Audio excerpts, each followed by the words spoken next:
Buenas noches, Lick. Buenas noches, licenciado. Buenas noches, Lick. Bien, por respeto a ustedes, vamos a iniciar. Buenas noches. Buenas noches, bienvenidos. Buenas noches, Lick. Por respeto a ustedes, vamos a iniciar con la sesión de hoy. La vemos todavía pocos, pero el tema que traíamos. Y hoy entramos a ver la función, la tercera función fiscal de las finanzas públicas, que es la función de estabilización. A manera de síntesis y de retroalimentación, hasta el día de hoy, ustedes ya tienen la capacidad de comprender los pilares de las finanzas públicas, el papel que juegan los impuestos o los ingresos del Estado, el rol que juega el gasto como un elemento de la redistribución de la renta, el apalancamiento financiero del Estado derivado a que la recaudación no es suficiente para atender el monto del gasto estimado o presupuestado por el gobierno, la metodología que se usa y que está en la ley para poder aprobar el presupuesto anualmente, cómo presenta el Estado en números o en sus cuentas globales, cómo presenta la situación financiera del Estado, lo que ha realizado con los ingresos del Estado. Y luego tenemos el conocimiento ya de las funciones específicas fiscales que, como nos hemos dado cuenta, tienen que ver con esos pilares: la función de asignación presupuestaria, la función de distribución o redistribución de la renta, cómo debería ser un sistema fiscal por el lado de los impuestos en atención a la redistribución de la renta, y luego el rol de las finanzas públicas para coadyuvar a la estabilidad de los macroprecios, a la estabilidad macroeconómica y, como consecuencia, al crecimiento económico que va a venir dado por la disponibilidad o la capacidad que un Estado tiene para el tema de la inversión. Si ustedes realizaron el trabajo del primer examen parcial a conciencia y le pusieron la atención debida, pudieron darse cuenta del comportamiento del gasto público durante esos 5 años y la proporción de ese gasto público con relación al PIB. Si me lo graficaron, pudieron verificar realmente si efectivamente ese nivel de gasto, aunque en números absolutos veían ustedes que se incrementaba, cuando ya lo miras en relación al Producto Interno Bruto, pareciera ser que es una línea recta, pues, durante los últimos 5 años. Me imagino que los que realizaron el trabajo a conciencia pudieron detectar esa parte, y lógicamente la parte ya, a pesar de tener un año atípico como fue el 2020, la parte de la elasticidad tributaria. Entonces, el hecho de hacer ese trabajo era precisamente para que allí ustedes pusieran todo el conocimiento que ya tienen hasta acá de las finanzas públicas para poder comprender qué es lo que ha pasado, qué es lo que está pasando con el tema del presupuesto, si realmente el incremento en términos absolutos del gasto efectivamente va a generar esos bienes y servicios públicos que, derivado a que el mercado no los puede proveer, los tiene que proveer el Estado, que es lo que estamos viendo ahora. En ese orden de ideas, y para que vean que vamos en un hilo y llevamos una relación secuencial, vamos a finalizar este tema de las funciones fiscales con la función de estabilización, para lo cual, como siempre, acudo solicito la colaboración de algún colega o de una colega para que iniciemos con la lectura de la diapositiva y podamos hacer las observaciones, las opiniones o el análisis correspondiente. Por favor, entonces, un voluntario o una voluntaria.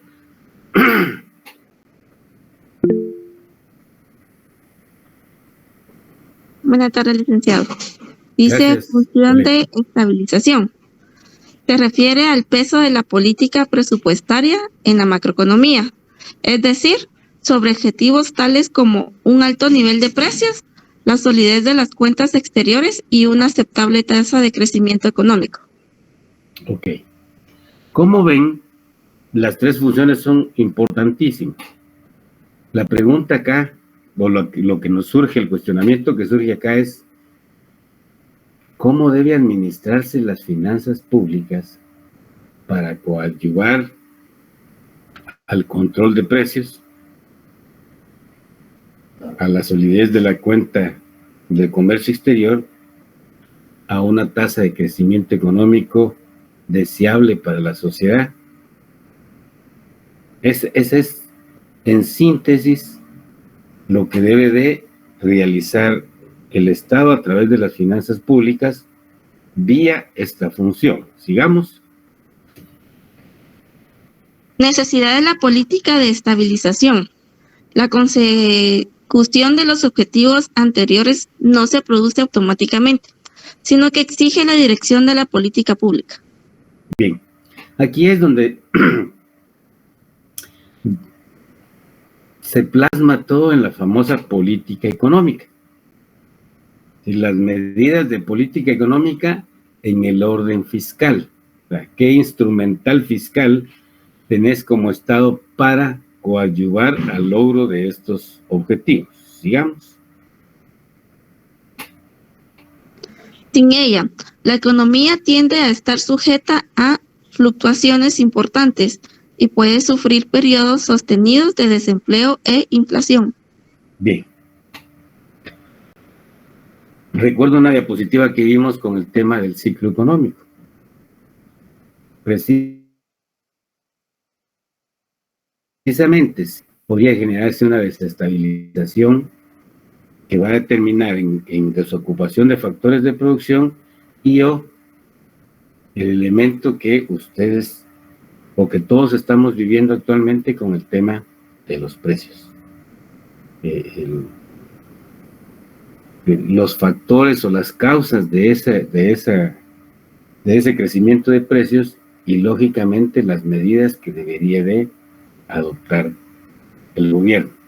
Para el caso nuestro, y si yo les pregunto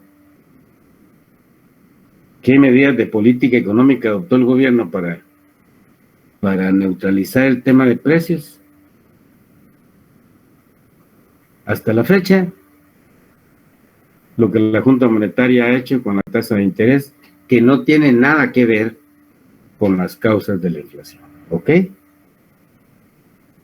La política monetaria, la teoría cuantitativa del dinero, en cuanto a la cantidad de dinero en la economía, es indispensable y debe adoptarse ese tipo de medidas cuando hay un calentamiento o recalentamiento de la economía.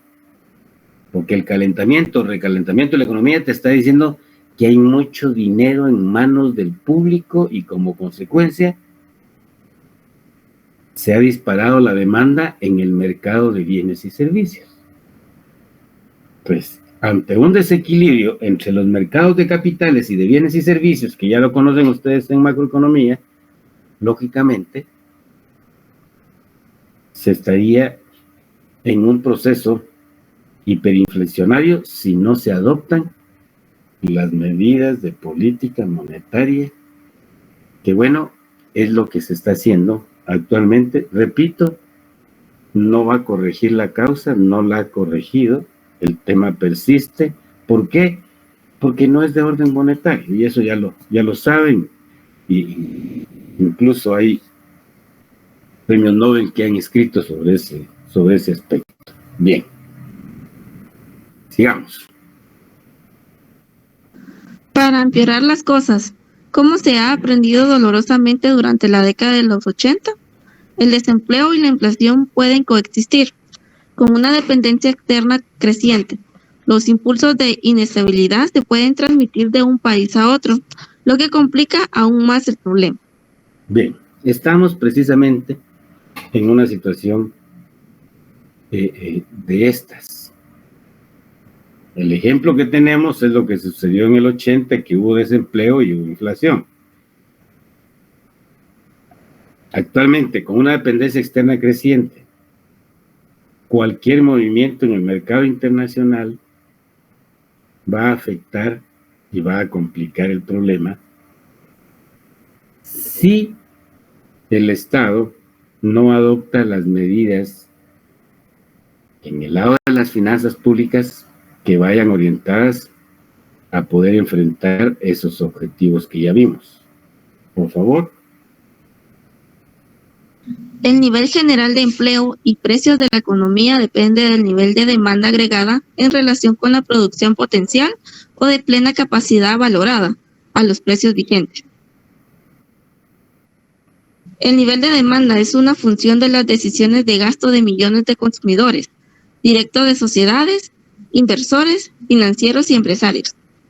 A ver, ¿qué importancia tiene acá el tema de la demanda agregada? Vamos a partir y vamos a estar claros que tanto la ocupación de factores como la estabilidad en los precios va a depender del nivel de demanda agregada. Es eminentemente sustento keynesiano en relación con la producción potencial o la capacidad valorada a los precios vigentes, es decir, cuál es el potencial de crecimiento del país.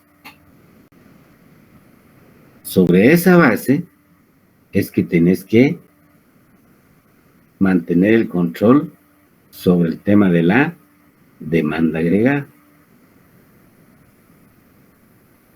Y ese control, ¿por qué es necesario tenerlo? Porque lógicamente el nivel o el comportamiento de la demanda agregada es el resultado conjunto de las decisiones que tomamos los consumidores, los directivos de sociedades mercantiles, los inversionistas, los financieros, los empresarios, ¿ok? Ese conjunto, cada quien en su ámbito de acción o en su mercado, ¿ya?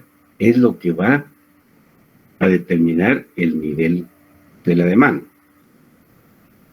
Por lo tanto, si el nivel de ocupación, el nivel de precios de la economía, tienen una relación directa, dependen directamente del nivel de demanda, es importante tener información sobre las decisiones que estos agentes económicos están tomando y van a seguir tomando. ¿Para qué? Para adoptar la medida de política económica correspondiente por el lado de las finanzas públicas y poder intervenir en el control de esa demanda agregada. No olviden que dentro de los consumidores está el Estado, que es el consumidor multimillonario de este país. ¿Quién no quiere venderle al Estado, verdad, jóvenes? Entonces, es bien importante que no perdamos de vista. Quiere decir que el Estado, a través del gasto público destinado a gastos de funcionamiento, que eso constituye el consumo de gobierno.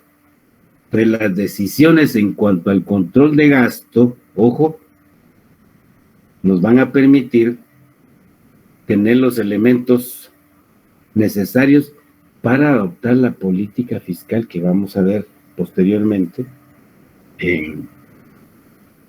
o las medidas de política fiscal para poder controlar la demanda agregada. Sigamos, por favor. A su vez, estas decisiones dependen de un gran número de factores, tales como la renta actual y pasada, la riqueza relativa, las posibilidades de crédito y las expectativas. En palabras keynesianas, los factores que determinan la inversión y, lógicamente, los que determinan el nivel de consumo o las decisiones de consumo de los agentes económicos. Por favor. En un periodo cualquiera, el nivel de gasto puede ser insuficiente para asegurar el pleno empleo del factor trabajo y de los otros factores. Ok. Aquí hay algo bien importante ya. A pesar de que es correcto hablar de que el Estado no es un patrono y su función no es generar empleo, sino que eso le corresponde al mercado, a la economía privada, en la función de estabilización, derivado a que no puede quedarse sin control o sin dirección la actividad económica de un país, para el cumplimiento de esa función, lógicamente el Estado tiene los instrumentos necesarios para poder influir, para poder redireccionar la actividad económica en cuanto al uso de los factores de producción, al mantenimiento de los macroprecios, a la estabilidad de los macroprecios que vimos anteriormente, saldo de la cuenta corriente o del saldo del comercio exterior, para dárselos como indicador, tipo de cambio, déficit fiscal, ¿ok? Y lógicamente el tema de el control de la demanda agregada. Entonces, repito, es correcto indicar que el Estado no es generador de empleo y no tiene esa función.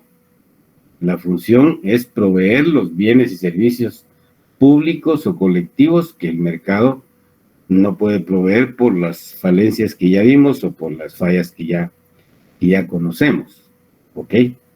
Pero dentro de ese proceso, la complejidad y el desarrollo de la sociedad le llevó a tener que cumplir funciones de carácter macroeconómico, en este caso, de la estabilidad macroeconómica, y como consecuencia, tiene que incidir en esa ocupación de factores, ¿ok? Por diversas razones, que incluyen el que los salarios y los precios se muestran rígidos a la baja. No se dispone de ningún mecanismo por el que ese empleo se recupere automáticamente. Se necesitan medidas expansivas para elevar la demanda agregada. Bien.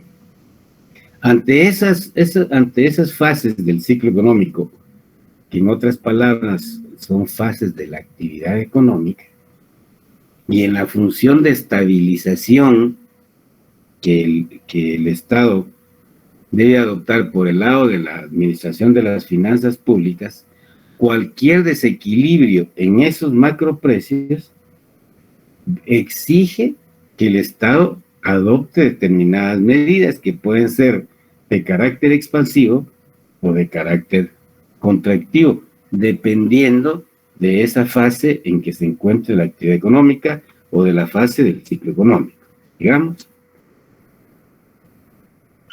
En otros momentos, es posible que el gasto pueda exceder del producto disponible en condiciones de alto nivel de empleo y puede causar inflación. Era lo que estábamos manifestando. Entonces, si la economía está creciendo, está en la fase creciente, y el Estado se pone a adoptar una actitud expansiva por el lado del gasto, lo que va a provocar es una mayor inflación, tratando de buscar un alto nivel de empleo. ¿Me explico?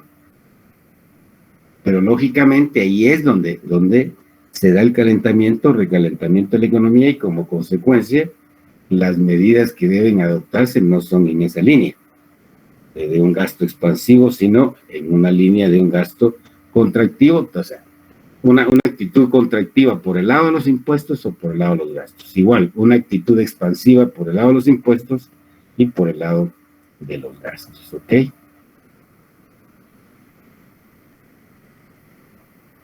En tales situaciones, resultan necesarias medidas restrictivas para reducir la demanda. En ninguno de los casos existe un proceso de ajuste automático por el que la economía regrese al alto nivel de empleo y a la estabilidad. Bien.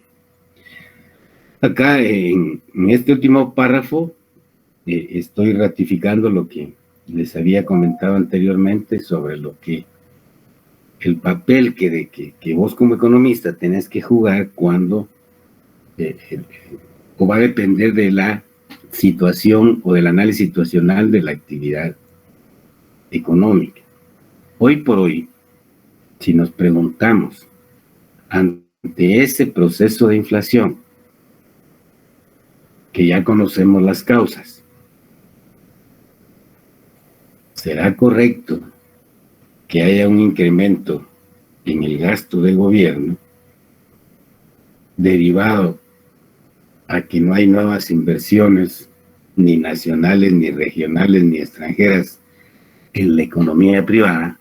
En otras palabras, que estemos viendo que se estén desarrollando proyectos privados de gran magnitud, estableciendo fábricas, industrias, etcétera. No lo hay, ¿ok? Por lo tanto, como economista, si estás dirigiendo las finanzas públicas, ¿qué actitud debes de tomar? Tenés la realidad actual, tenés incremento de precios. No hay inversión privada que te esté ocupando los factores de producción. Tenés estabilidad en el tipo de cambio.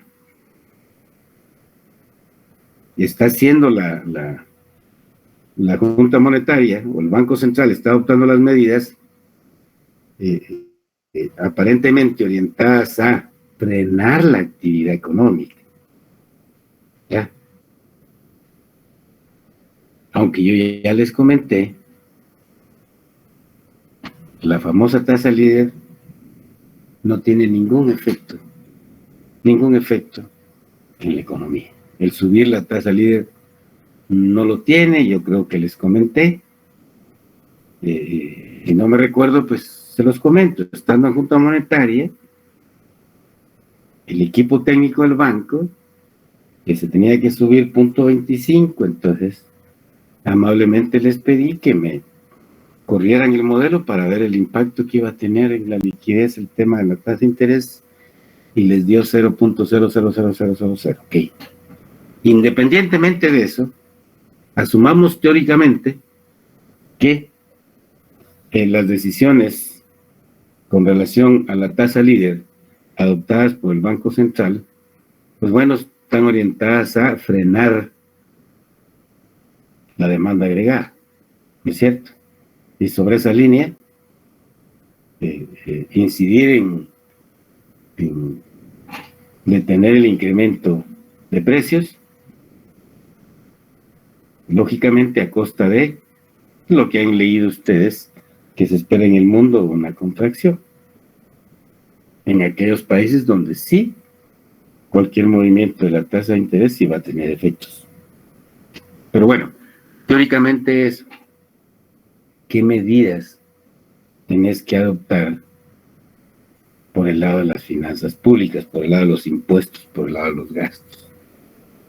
A eso es lo que vamos a conocer, que se le llama política fiscal.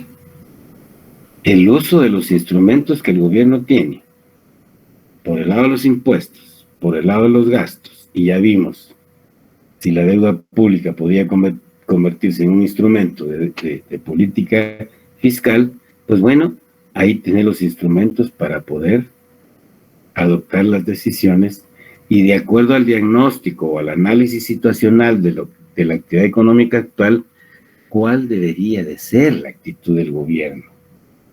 ¿Me explico? Entonces, como ves, este es un papel, este es un rol exclusivo de nosotros los economistas.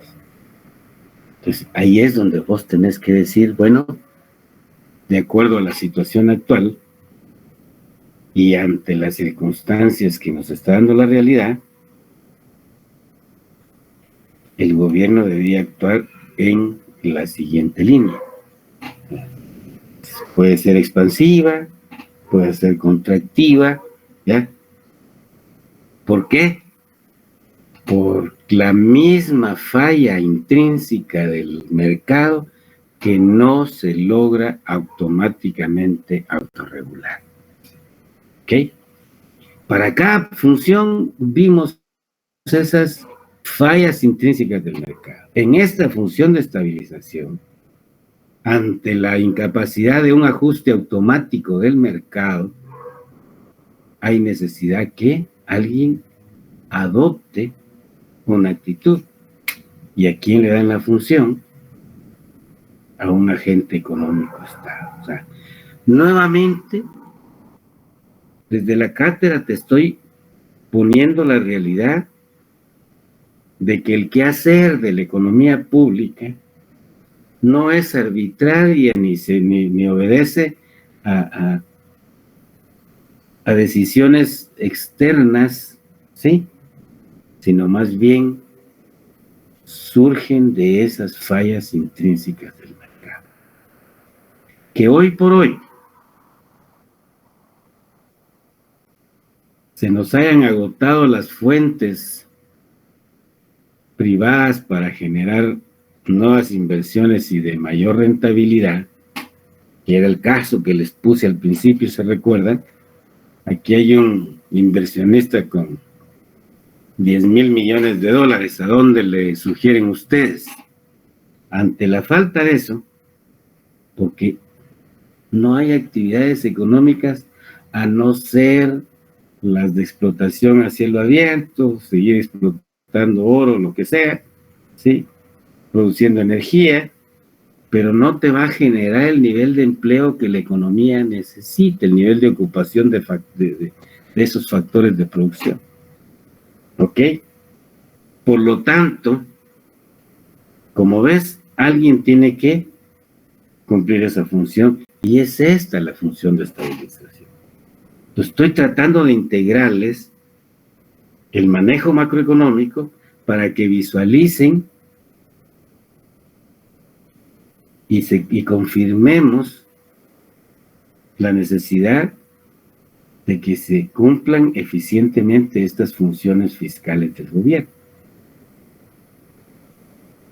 Que lógicamente, repito, si te preguntas, pareciera ser que solo entramos a una dinámica de asignar y de gastar sin tener presente esos objetivos que no van a depender solo de política monetaria. La política monetaria tiene tope. Es el mercado de capitales. ¿Ya? Y lógicamente, cuando vos actúas por esa línea, si tuviera el efecto necesario, lo que estaríamos haciendo es agravar el problema. Gracias a Dios no tiene ningún impacto el tema de la tasa líder en la economía, porque si lo tuviera,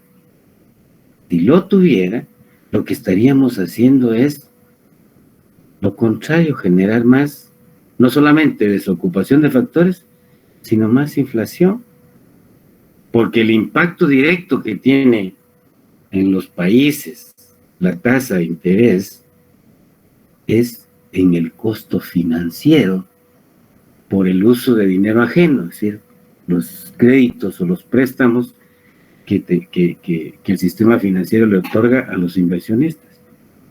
Si se te incrementa el costo financiero derivado a que la Fed incrementó la tasa de interés, lógicamente ese costo financiero se va a trasladar a la estructura de costos, a los precios, ¿ok?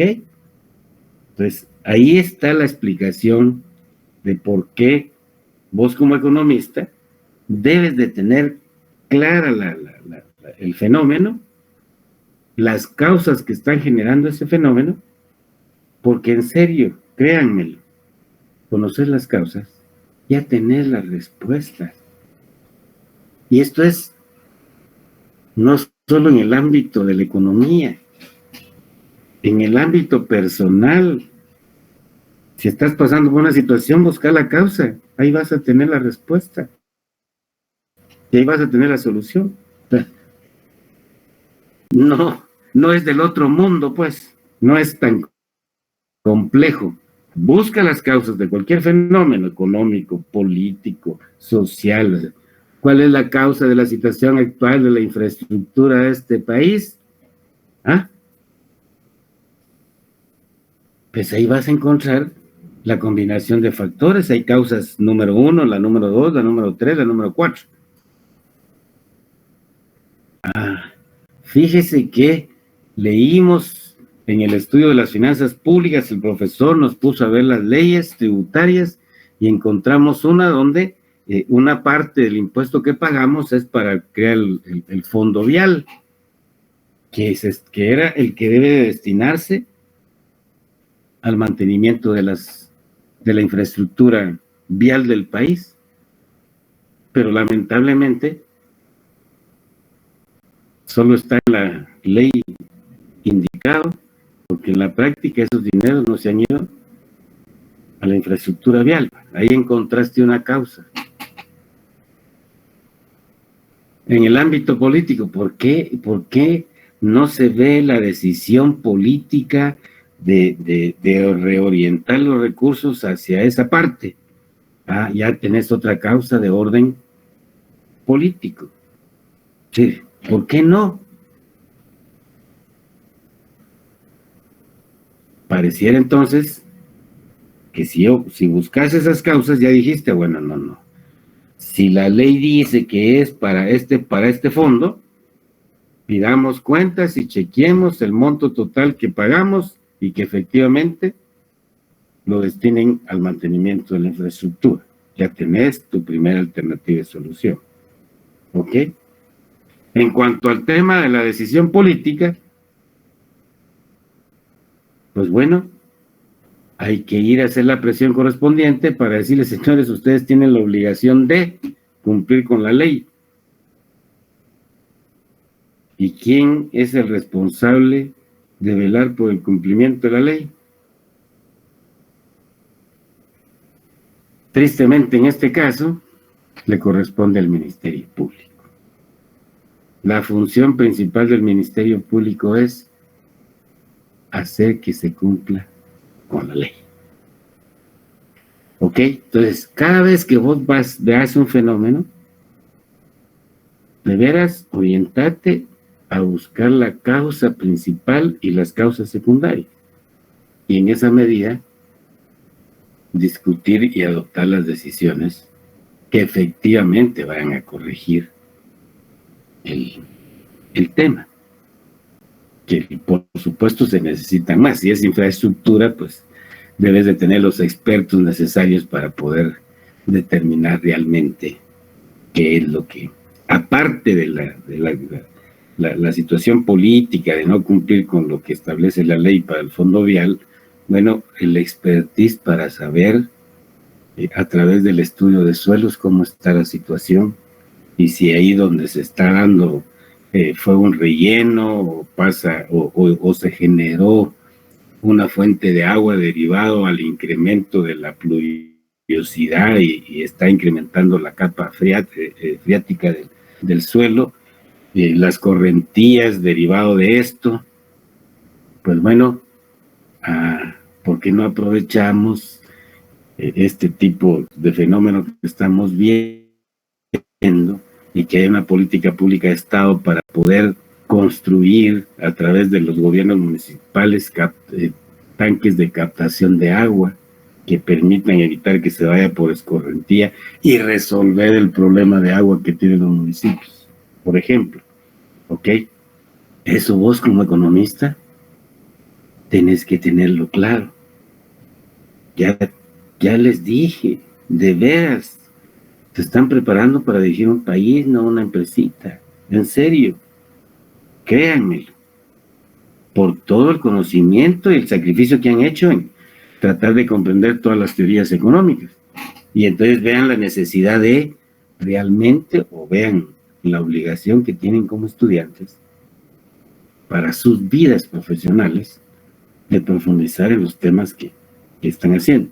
Por supuesto que para aquellas personas, economistas, colegas que trabajan en actividades mucho más microeconómicas y que allí ven ustedes el desarrollo de su profesión, pues bueno, se les va a facilitar más el trabajo, pero hasta ahí. Entonces, todo esto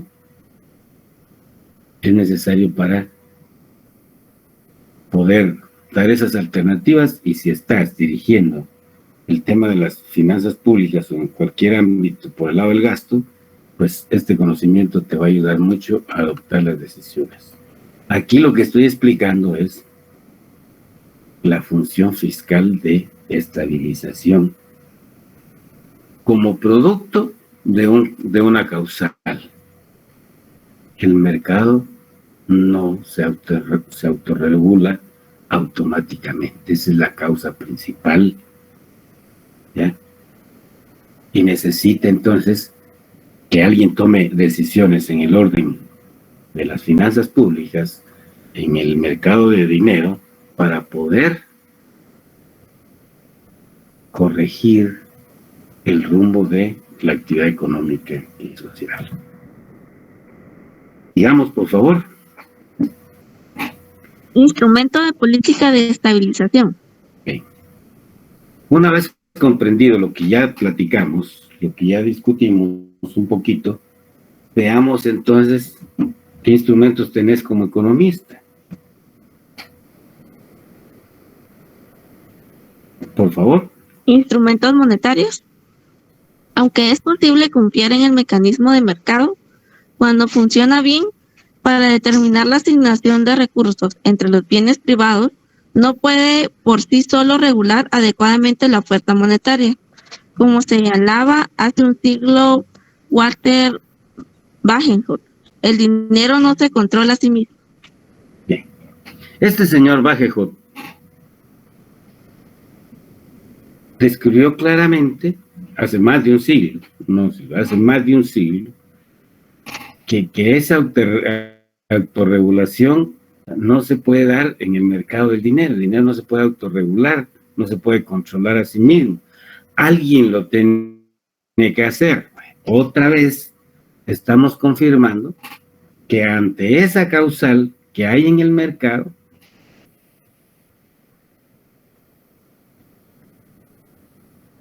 se generó la obligación o se le trasladó una nueva función a otro agente económico llamado gobierno como representante del Estado.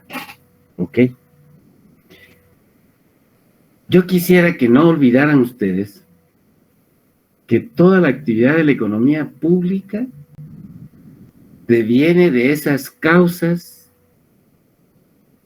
o de esas fallas intrínsecas del mercado. Y que ese gobierno se lo inventaron no los promotores que quisieran tener un gobierno, no. Surge precisamente de las necesidades de los actores que crearon el Estado moderno que hoy vivimos. ¿Por qué? Porque ellos estaban claros y están bien claros de las condiciones que necesitan para que el mercado funcione de acuerdo a los intereses de ellos. ¿Ok? Eso se rompe cuando aparece el desarrollo, o cuando vimos allá aquel campanazo donde surge el humanismo y se pone al hombre y a la mujer en el centro del quehacer de la actividad económica, y se dejó de lado lo ideal, lo celestial. ¿Ok? Pues, luego aparecen los derechos inherentes a esos seres humanos. Aparece esa posición de algunos filósofos que nos dejaron principios fundamentales en la necesidad de una mayor civilización o una mayor humanización, que lógicamente tiene que ver en el ámbito social. Traíamos de que no podemos vivir en autarquía, no podemos vivir solos, que en sociedad. Allí tenés el ámbito social ya. Por eso es que vean ustedes cualquier constitución, solo para salir de dudas, Y va a aparecer desde el preámbulo y en los primeros artículos, el fin supremo es el bien común, precisamente por lo que estoy señalando. Entonces, esta parte del desarrollo del pensamiento social, derivado al sector que no está recibiendo, que está al margen de los beneficios de cómo funciona el mercado, fue la causa para poder promover y seguir promoviendo esa humanización. ¿Me explico?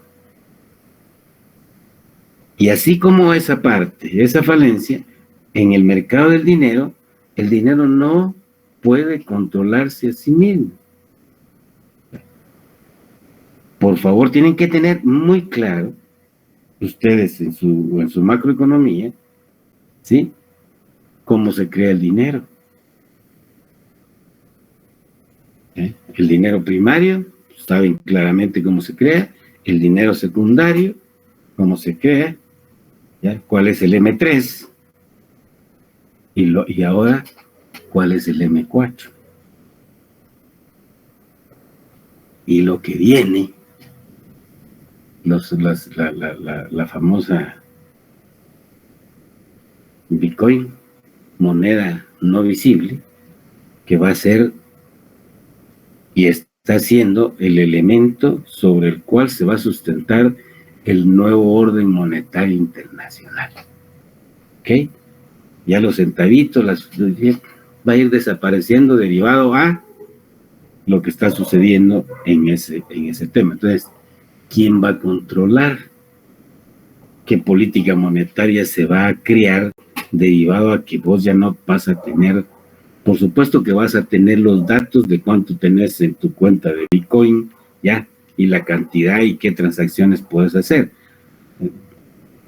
¿Me explico? Pero va a tener que haber una remodelización, ya, y va a tener que darse los ajustes correspondientes para crear los instrumentos que se crearon cuando hubo cambio del patrón oro al que nosotros tenemos actualmente, hablando de los pistos. Pero fundamentalmente tenemos que partir de esa premisa, que no es nueva, pues hace más de un siglo el señor Walter ya confirmó el paradigma de que los dineros no se pueden controlar por sí solos. Sigamos. El sistema bancario, sin ningún tipo de control, no producirá exactamente aquella oferta monetaria que resulta compatible con la estabilidad económica, sino que acentuará las tendencias a las fluctuaciones existentes. Fundamentado en que no se puede controlar a sí mismo. ¿Ok? Digamos. Por consiguiente, la oferta monetaria debe ser controlada por la autoridad monetaria central y ajustarse a las necesidades de la economía en términos tanto de la estabilidad a corto plazo como del crecimiento a largo plazo. Ok, esta síntesis es fundamental. El hecho de que exista una autoridad monetaria es precisamente para mantener el equilibrio de la oferta monetaria. Pero ¿en relación a qué? En relación a que lo que vos conociste en tu macro, al comportamiento del mercado de bienes y servicios, para lograr la estabilidad de toda la economía, tanto de bienes y servicios como del mercado del dinero. Tal vez hoy ya lograron ver la magnitud y la integración de lo que estudiaron allá en macro. Tal vez esto les permite decir, bueno, ahora entiendo por qué la necesidad de equilibrar el mercado del dinero con el mercado de bienes. No es otra cosa que la estabilidad macroeconómica. ¿Ok?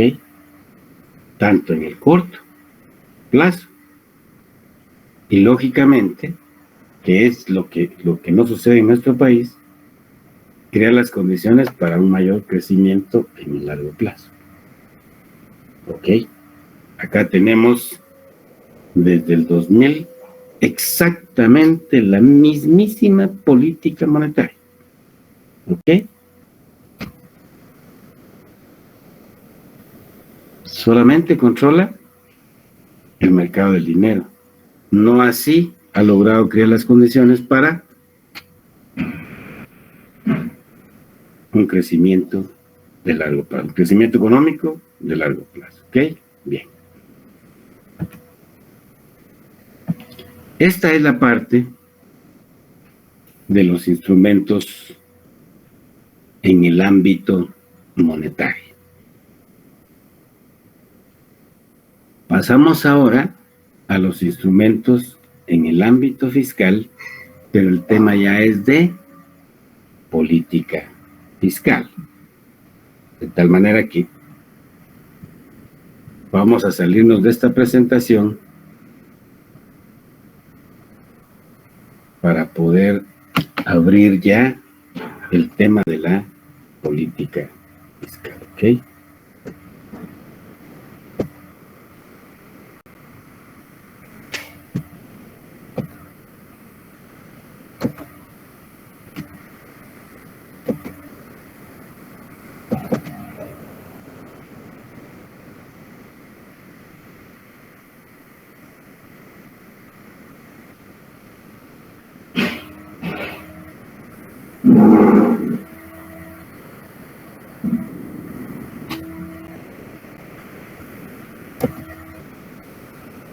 Si tuvieran alguna inquietud, alguna duda, jóvenes, por favor, es el momento mientras yo abro la nueva presentación. ¿Ok?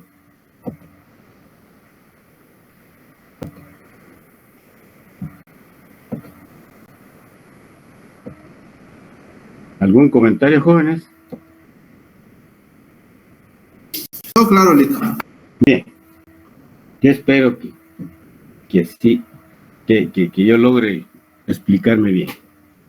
Entonces, te dejé la inquietud sobre el instrumento monetario porque era importantísimo para articularlo al nuestro. No es nuestro tema específico, pero sí la política monetaria, lógicamente, debe combinarse con la política fiscal o tener simetría con la política fiscal para poder cumplir esa función en toda la actividad económica, porque el Estado va a adoptarlo para el mercado de bienes y servicios, pero no así para el mercado del dinero.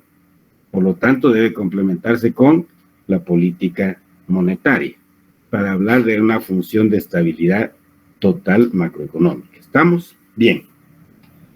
Entonces pasamos al tema de la política fiscal. Y en este tema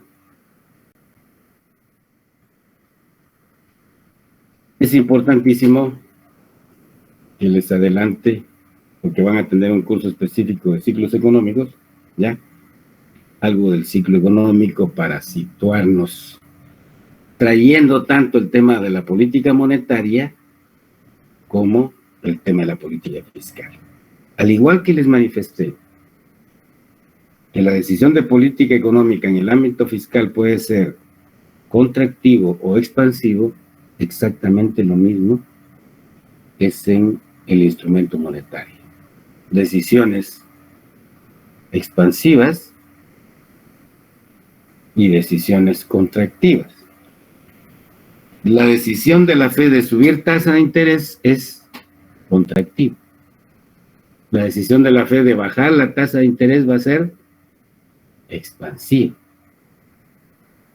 En esos mercados, repito, donde sí se tiene efecto, porque ya al reducirse la tasa de interés, sí hay una respuesta inmediata de los agentes económicos para obtener esos dineros a un costo financiero mucho más bajo. Y lógicamente es el mecanismo que utilizan los consumidores, es decir, no solo los inversionistas, sino los consumidores de esos mercados. Acá con nosotros, ¿cuál es la diferencia? Que te debes de tener claro. El financiamiento para tu consumo es tu dinero plástico, tu tarjeta de crédito. Si hubiera un efecto positivo de la tasa líder en las tasas de interés del mercado, y bajaran, lógicamente no buscáramos usar la tarjeta, sino ir y obtener dinero a un costo financiero mucho más barato que si yo uso la tarjeta. Aunque la tarjeta resulta ser un apalancamiento de crédito, la función, al igual que va a ser el dinero digital, ¿sí?, es más de medio de pago. Porque la decisión de tener costos financieros en el uso de la tarjeta es personalísima. Es tu decisión. Y de las situaciones que estés pasando con relación a tus ingresos y a tus gastos. Pero fundamentalmente es un medio de pago para no exponerte a situaciones en países con altos niveles delincuenciales como los de América Latina y Centroamérica, para ser más específico, ¿ok? Bien. Cuando yo te dije que se debe de buscar las causas, lógicamente el conocimiento del ciclo económico juega un papel muy importante al momento de adoptar esas medidas y en cumplimiento de la función de estabilización.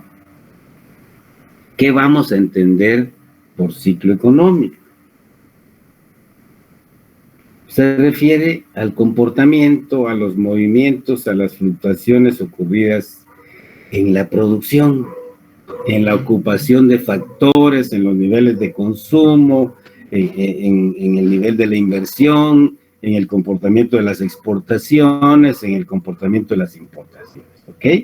Como elementos integrantes de esa variable que vos conoces ya, que se llama Producto Nacional Bruto para países desarrollados y Producto Interno Bruto para los nuestros.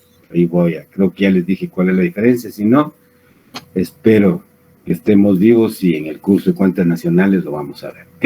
Entonces, en síntesis, cualquier movimiento que ocurra en el comportamiento de la tasa de crecimiento del producto. Y cuando hablo de producto, estoy hablando de consumo,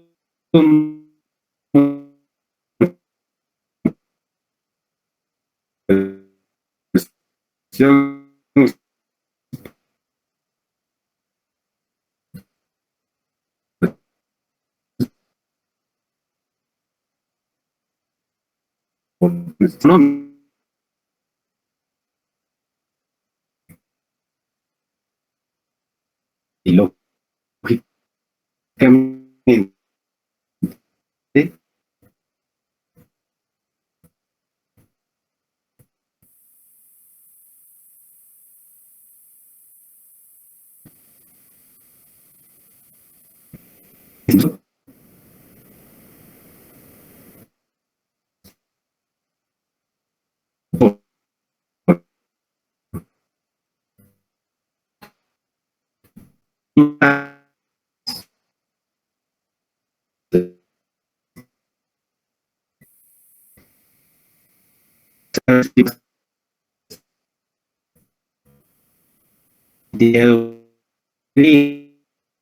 para iniciación, presión, depresión, recuperación y auge. Esto es lo que nos explica, o lo que veíamos allá al conocer la teoría de las finanzas públicas, teoría y práctica de las finanzas públicas, ¿sí? Que si no hay control en esto, este es el comportamiento natural, diríamos, del mercado, que hubieron teóricos que dijeron que este mercado lograba recuperarse automáticamente. Entonces, cuando se dio ya al nivel de desarrollo alcanzado en el siglo XX, en los años 30, el crack de los años 30, esa crisis, por ningún lado apareció el ajuste automático del mercado. Y entonces te vas a la realidad y dices, bueno, ¿cómo voy a medir esas fluctuaciones del ciclo? Y las vas a medir en nuestro puro quehacer. Nosotros comprendemos cabalmente qué son esos benditos macroconceptos o conceptos económicos y los famosos indicadores económicos como el empleo, la producción interna bruta, la inversión, el consumo, las exportaciones, etcétera, etcétera. Porque puede bajarse, puede afinarse en los países que sí actualizan su información, usan los instrumentos para mantener la información tanto de la economía pública como la economía privada, lógicamente cuentan con más alternativas para suavizar el comportamiento de esos ciclos económicos. ¿Ok? Esto es fundamental para nosotros los economistas. Entonces, si veíamos que hay fallas para que se dé esta parte de la recuperación y el auge automáticamente, alguien tiene que intervenir y se llama política monetaria, política fiscal, política social, política productiva, que son los aspectos de cualquier política económica. Cuando dije política productiva, política orientada a la producción, es donde amarrás ese efecto positivo del gasto de inversión a atender y a complementar lo que el mercado necesita. Ojalá no suceda, y este sí es un juicio muy personal, lo que yo estoy viendo actualmente no es una cuestión circunstancial. Lo que estamos viendo con la política de descuido del mantenimiento de toda la infraestructura vial, civil, portuaria, aeroportuaria, no es casual. Esa es mi opinión. ¿Sí? Esto es derivado a las condiciones que hemos hablado o que les he hablado sobre actividades productivas que este país, por el lado privado, no tiene para ofrecer. Y lógicamente es un movimiento a partir de los años, finales de los años 80, y como resultado tenemos esto. ¿Me explico? Bueno, en esa línea,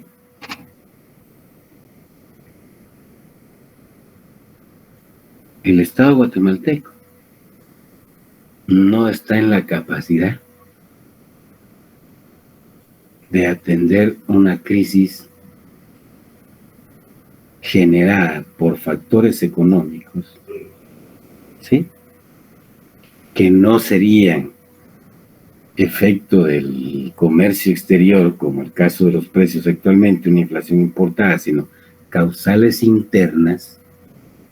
Me explico ahora por qué estoy articulando el tema de la infraestructura, cuando les dije que para mí no es casual y que posiblemente no vayan a medir las consecuencias del deterioro, porque hoy por hoy el pueblo miraría bien que saliera un salvador, y ese salvador es de la economía privada, para decir, bueno, de emergencia nacional, concesiones las carreteras, y aquí vamos a invertir nosotros, y se las damos por 50 años, y lógicamente a pagar los viajes correspondientes. ¿Ok? Es otra actividad productiva. Entonces, se vería bien. Donde les puede resultar mal el plan que, de acuerdo a mi percepción, veo yo, es que los daños sean mucho más graves en aquellas carreteras que conectan a los puertos de salida de los productos de este país. Si la infraestructura vial llega a un nivel de crisis que ya no puedan transportarse las exportaciones, porque hay medio kilómetro o 1 kilómetro que hay que arreglar y socavar, y eso ya va a llevar 3, 4, 6, 8 meses, imagínese el impacto para el negocio del país en exportar y para los negocios particulares de los exportadores. Posiblemente no midieron o no han medido el efecto que pueda causarse. ¿Ok? ¿Por qué?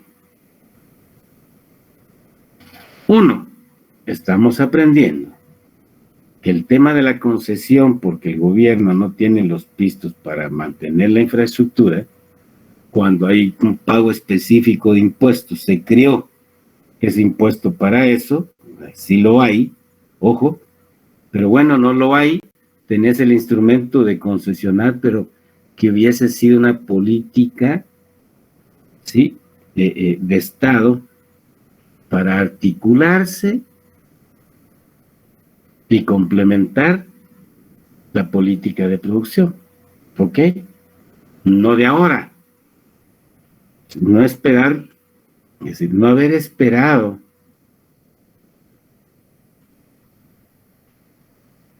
que la economía privada o que el mercado quisiera tener ahora ese tipo de actividad porque no encuentra mayores actividades económicas en el país. Debió de ser una política de hace 20 años, de hace 30 años. ¿Por qué? Porque bueno, en el momento que te concesionan a ti, lógicamente tú vas a ver tu nivel de rentabilidad y no vas a hacer una inversión que se te caiga en un mes, en 2 meses, en 6 meses, porque es de 30 años, es de 40 años, es de 50 años. Ojo, pues, esa es la diferencia entre una situación de emergencia o adoptar una política de ese tipo ahora de no haberse adoptado hace 20, 30 años.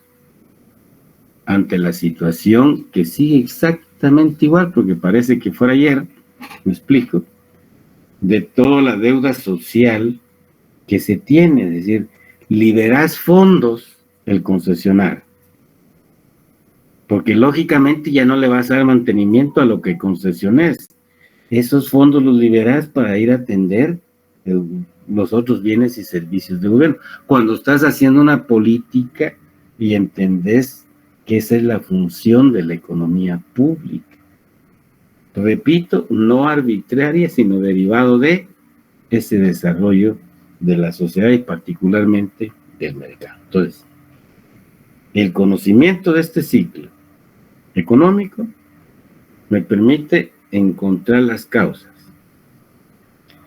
Si se da esta fase de recesión, lógicamente, ya lo sabes tú, no le vas a pedir al inversionista privado que invierta, porque el momento de la recesión, el consumo se contrae.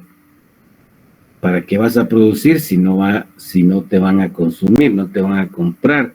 Ahí encontró Keynes la esencia del planteamiento de que no hay un ajuste automático porque no es de interés del mercado resolver este problema derivado ¿a qué?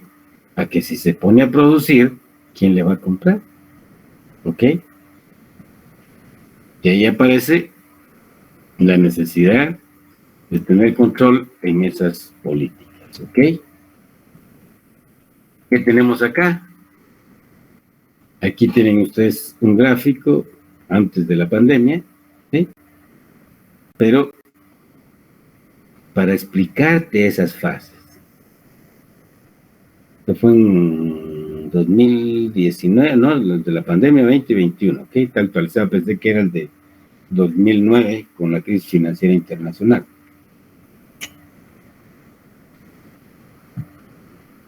Entonces, el conocimiento de estos ciclos, los factores que te explican esta caída y luego la recuperación,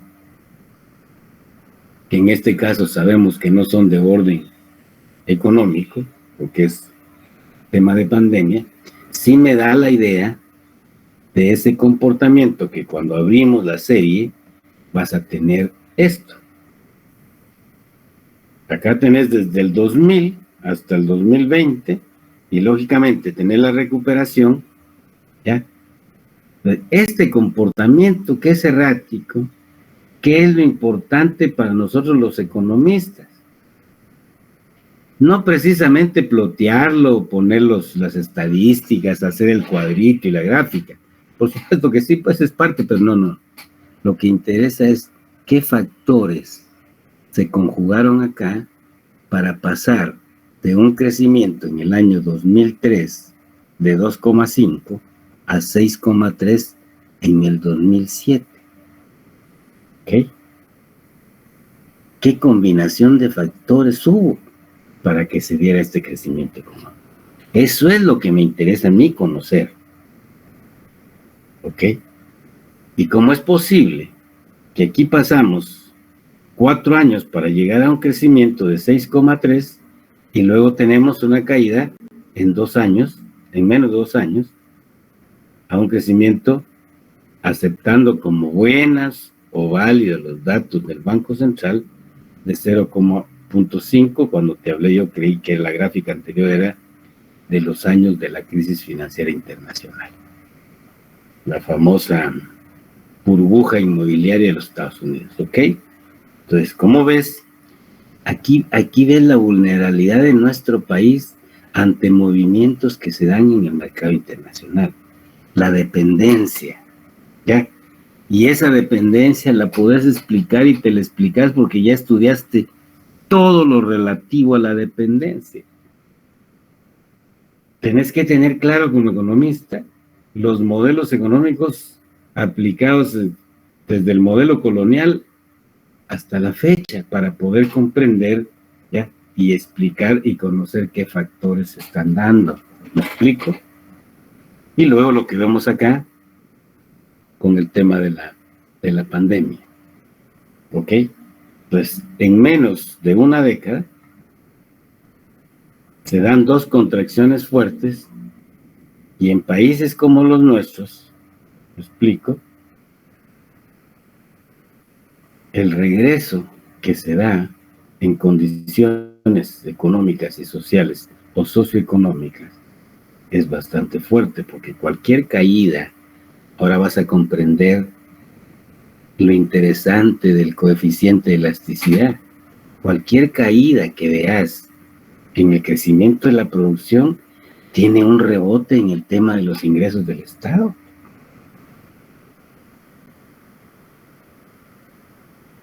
¿Ok? Que digas, mira, es elástico, crece proporcionalmente más los ingresos que el crecimiento del PIB. Cuando se cae el PIB, lógicamente esa misma proporción, el efecto va a ser mayor en el tema de ingresos que el crecimiento negativo del Producto Interno Bruto. Repito, interesa que nosotros tengamos el diagnóstico. Te dije, economista es un cirujano, aquí tenemos un sistema, mira, aquí tenemos el sistema de la producción, ¿ya? ¿Dónde están los problemas? ¿Cuáles son las causas que están generando estos movimientos erráticos? Fíjese, doctor, que hay días que amanezco débil, que no quiero hacer esto, que no quiero hacer lo otro. El médico va a conocer las causas y te dice, mire, esos bajones se deben a esto y hay que hacer esto. Vos, economista, tenés que conocer los factores que explican esto para poder decir se debió a esto y lógicamente aquí es donde nos explica la teoría. Cuando hay economías pequeñas, abiertas y dependientes como las nuestras y los factores son de orden externo, crisis financiera internacional o no económico, que también vino de la economía internacional a través del turismo, el bendito virus, ¿ok? Muy poco podés hacer. Pues aquí es donde viene la función de estabilización. Aquí es donde viene el tema de lograr corregir el problema estructural o los factores estructurales del sistema tributario de este país, para que en estos casos puedas tener capacidad de resiliencia si efectivamente lograr recaudar en los tiempos de crecimiento todos aquellos pistos que te van a permitir cubrir cualquier problema crítico en donde las causas sean de orden externo. ¿Ok? Teniendo claro ese panorama, y ahora me comprendes por qué estoy explicando el ciclo, me va a permitir tomar o conocer, o vamos a conocer las decisiones que estábamos viendo. Esto lo vimos allá, aquí ya te lo estoy dando ploteado para que veas el comportamiento cíclico en el largo plazo de la actividad económica, la famosa campana de Gauss, se parece a la campana de Gauss que ustedes conocieron, ¿ok? Y las decisiones que se deben de tomar aquí.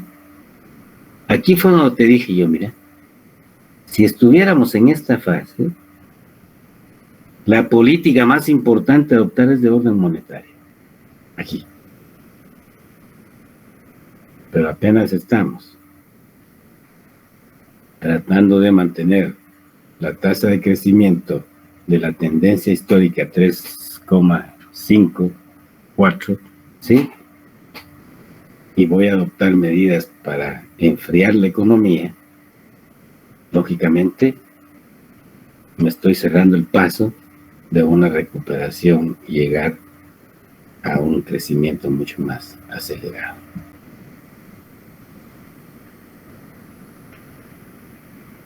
En ese sentido, cuando estamos en la fase recesiva y depresiva de la economía, la política fiscal necesaria es expansiva y debe de ir de la mano con la política monetaria. Pero vamos a hacer énfasis en la política fiscal. Ahora, cuando estás en las fases de recuperación y auge, la política fiscal debe de ser restrictiva, igual que la política monetaria. Entonces, lo que vamos a aprender ahora es cuáles son los elementos o instrumentos de una política fiscal expansiva y cuáles son los instrumentos de una política fiscal restrictiva. Dependiendo del nivel de desarrollo relativo de la economía. ¿Ok? En ese sentido, a ver qué tenía yo acá.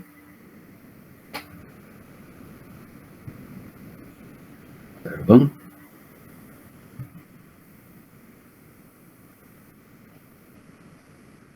Ok.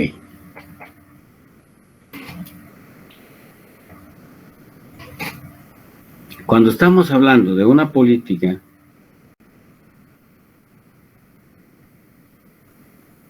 fiscal expansiva, los instrumentos que tenés, que son los mismos que ya vimos, impuestos y gastos, ¿sí? En la fase de depresión hay necesidad de incrementar el gasto público y reducir impuestos. ¿Por qué? Porque al incrementar el gasto público, ya sabes que Keynes te dijo de inversión, ¿sí? Va a tener efectos positivos para detener la fase depresiva. ¿Ok? Y cuando reducís impuestos, le estás dejando al consumidor, al contribuyente, más plata. Ya no vas a pagar el 12% del IVA, sino que lo vamos a reducir a 10. Entonces te van a quedar 2 quetzales más, perdón, 2 centavos más de cada quetzal. ¿Me explico?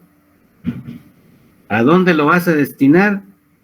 Al consumo. Ah, si vimos que la ocupación y el tema de precios depende del nivel de demanda agregada. Aquí estamos cabalmente tomando decisiones para poder incrementar el nivel de demanda agregada. ¿Ok?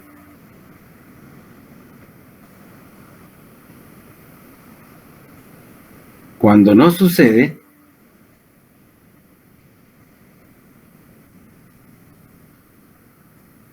este tema de reducir impuestos o de que no tenés los niveles de ingreso para el tema de los gastos, te aparece nuevamente el tema del endeudamiento. ¿Ok? Ideal para la inversión. Va a haber un aumento en el consumo del gobierno y como consecuencia hay un aumento de la demanda. ¿Ok? Al bajar impuestos directos, que es esta línea que tengo acá, quedaría mayor disponibilidad en el ingreso privado para aumentarlo, para incrementar la inversión en aquellas economías en donde efectivamente una reducción de impuestos se convierte en un aumento de ocupación de factores y como consecuencia esa ocupación de factores van a demandar bienes y servicios y se va a incrementar la demanda agregada. ¿Ok?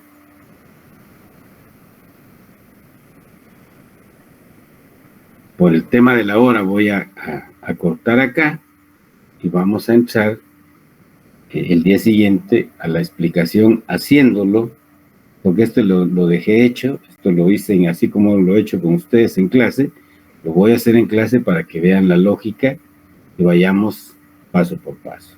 Si tuvieran alguna inquietud, jóvenes, me la hacen ver ahora, si no, nos vemos el día viernes, porque esta semana sí nos toca, ¿ok?